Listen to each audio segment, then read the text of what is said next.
es la prohibición misma que hace que emerge el fentanilo en el mercado, porque es muchísimo más concentrado que la heroína.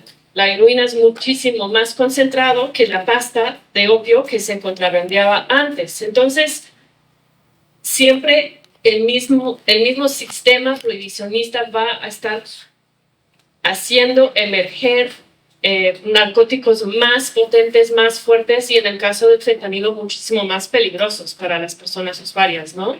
Tener claro que la prohibición no es no hacer nada, sino se propone una forma activa en el cual, en el caso de México, el ejército es la policía. Ellos son los que van a estar organizando y supervisando este mercado. El segundo punto que quería tocar es el discurso oficial. En México el discurso oficial criminaliza a las víctimas, ¿no? La famosa frase en México es: la persona muerta, la persona desaparecida andaba en algo, ¿no? Como por algo le está pasando esto, la víctima tiene la culpa. Y la gente luego empieza a repetir este mismo discurso, está en todos los medios de comunicación, etcétera, y es como muy chocante, ¿no? Pensar que poniéndole este prefijo, como bien dijo Estefanía, narco, fosa, pues justificas la existencia de esa fosa y el asesinato de todas esas personas. Entonces, repetir el discurso oficial es caer en una trampa. O sea, si quedamos en el discurso oficial va a ser muy difícil pensar, proponer alternativas y salir de cómo estamos, ¿no?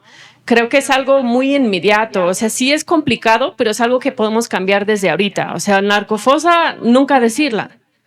Y muchas cosas más, repensar cómo estamos hablando y qué términos estamos utilizando.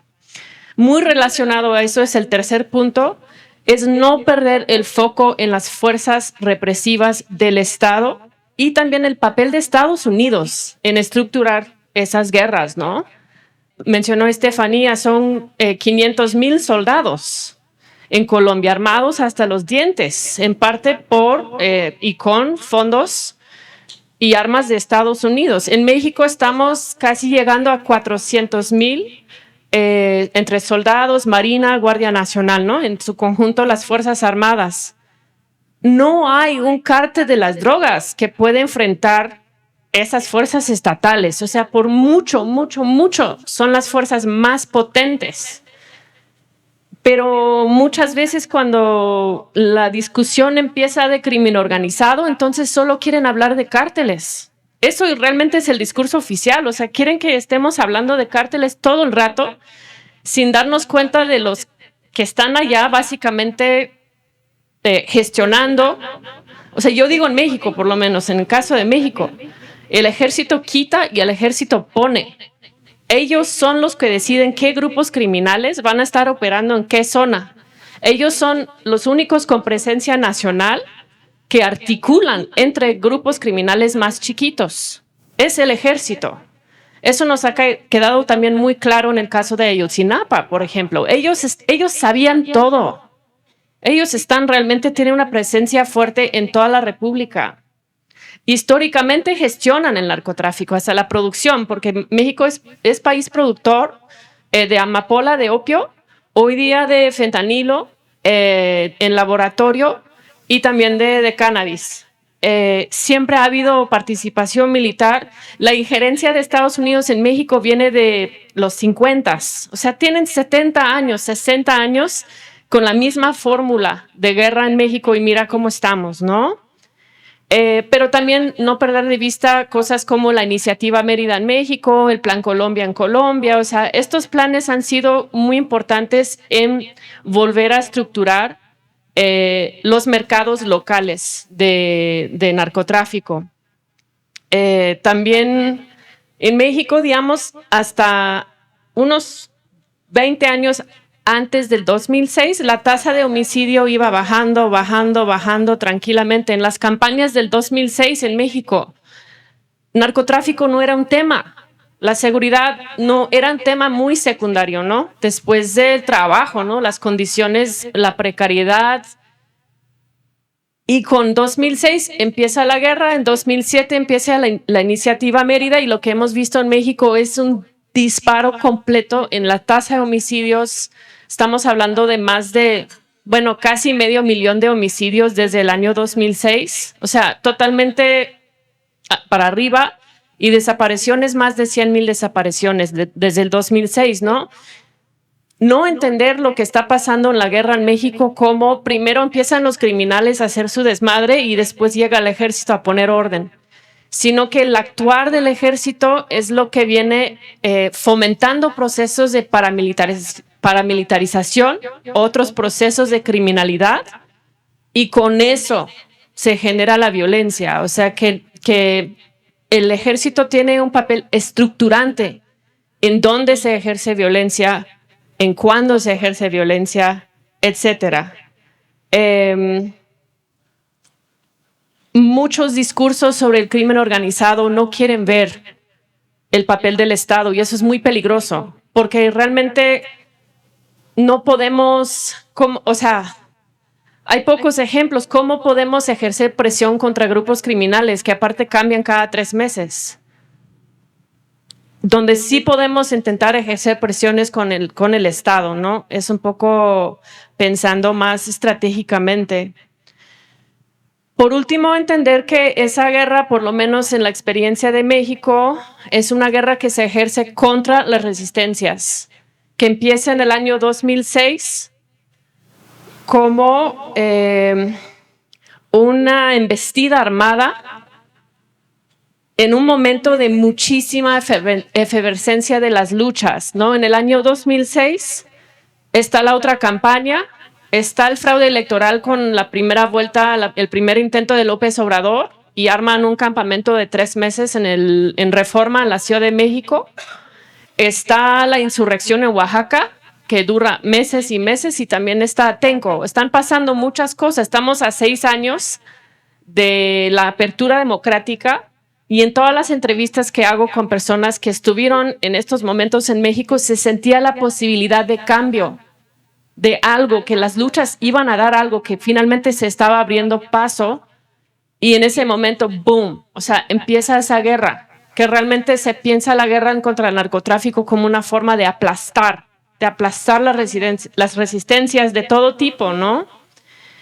También que la militarización, y yo hablo de paramilitarización, y yo trato de hablar de paramilitares en lugar de hablar de cárteles de la droga, pensando en que paramilitar es un grupo que trabaja con las fuerzas estatales. O sea, yo uso una definición bien sencilla: cooperan. O sea, sí puede haber.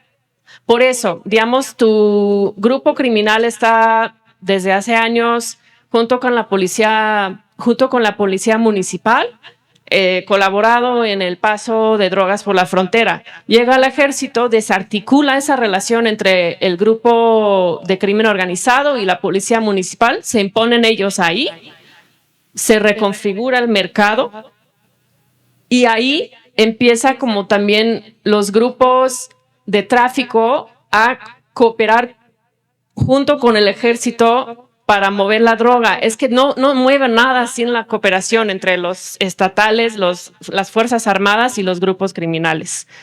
Entonces, estos procesos de militarización y paramilitarización en general hemos visto que lo que hacen es garantizan los procesos de extractivismo, ¿no? De despojo de personas de sus territorios, que no se ha logrado a través de mecanismos legales, pero sí se logra a través de la violencia del narco, y la imposición de megaproyectos. O sea, no hemos visto muchos casos donde la violencia del narco, entre comillas, o la guerra en contra del pueblo afecte a intereses de capitales transnacionales. Afectan al pueblo, afectan a la gente en las comunidades urbanas y rurales, porque en México son las dos cosas. O sea, no es, pensamos Ciudad Juárez, Reynosa, Tamaulipas, grandes urbes, pero también en pueblitos, ¿no? Como Ostula, como Aquila, como un montón de lugares del campo.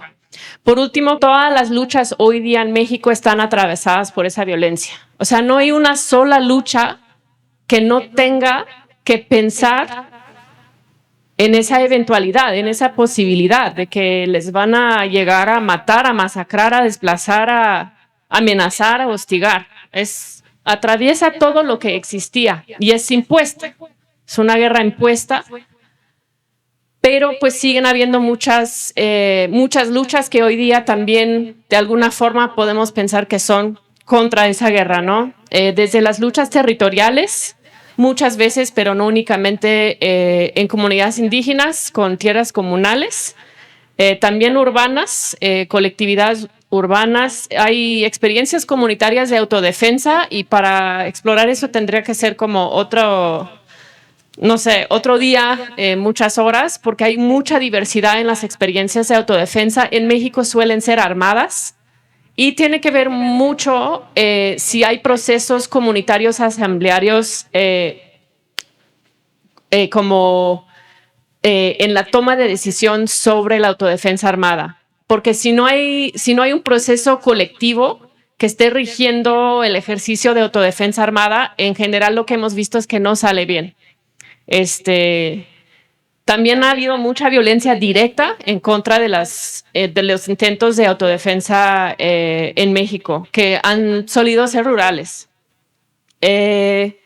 Colectivos de búsqueda, ahí sí es una forma de resistencia que es producida por la misma guerra. En México hoy hay más de 160 colectivos liderados por mujeres, la mayoría con sus hijos desaparecidos, y van y hacen búsqueda en campo, se llama, buscan restos humanos, buscan hacer cruce de ADN, están en todo el territorio y también lo que ellas hacen lo concebimos como una forma de autodefensa. Cuando pasa algo en la comunidad, la gente habla con las lideresas, son referentes morales fuertes en sus comunidades, hablan con ellas antes de hablar con la policía. ¿Qué hacemos? Secuestraron a alguien, ¿qué vamos a hacer? Vamos de una vez a la comandancia y vamos a hacer el plantón ahí. Como que las estrategias de respuesta rápida también surgen muchas veces de las colectivas de búsqueda.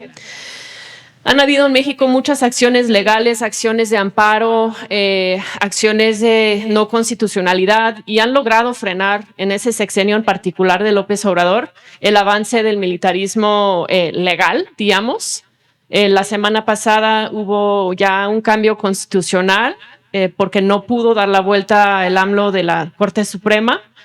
Podemos hablar un poquito más de eso, pero esas acciones legales también son parte como de esa estrategia, un poco de litigio estratégico para evitar la legalización, ¿no? de la militarización o la llegada, por ejemplo, que llegan a empezar a poner una base militar, una nueva comandancia en tierras comunales. Ahí van como en las cortes trabajando. Los esfuerzos de reducción de daños que al nivel de personas usuarias han sido muy importantes, intentos de quitar el estigma, de entender que ahora sí estamos hablando de la salud de las personas y que no vamos a combatir la droga a través de las armas. Y pues por último decía el movimiento feminista, que por si no están enterados, o sea, este año fuimos más de 500,000 mujeres en la Ciudad de México el 8 de marzo y en todas las ciudades de México, o sea, manifestaciones récord. O sea, no hay una fuerza ahorita política en México capaz de movilizar tantas personas como el movimiento feminista, que contempla y siempre damos vuelta de la lucha contra todas las violencias, y ahí está la violencia de Estado, contingentes antimilitaristas. Eso conecta quizá con lo último, que son la cantidad de esfuerzos pedagógicos que hay ahorita de hablar de la militarización, hablar de los derechos de las comunidades de defenderse, cosas como el hackeo. Por ejemplo, hubo un hackeo de 8 teras de correos de la Secretaría de Defensa, que son como casi la mejor información que tenemos sobre el ejército en México. Y pues todos estos ejercicios como de investigar y publicar y hablar de la militarización, porque es algo que está cambiando ahorita mucho y es algo que creo que pone mucho en peligro pues el futuro, ¿no? La vida. Entonces eso sería mi presentación.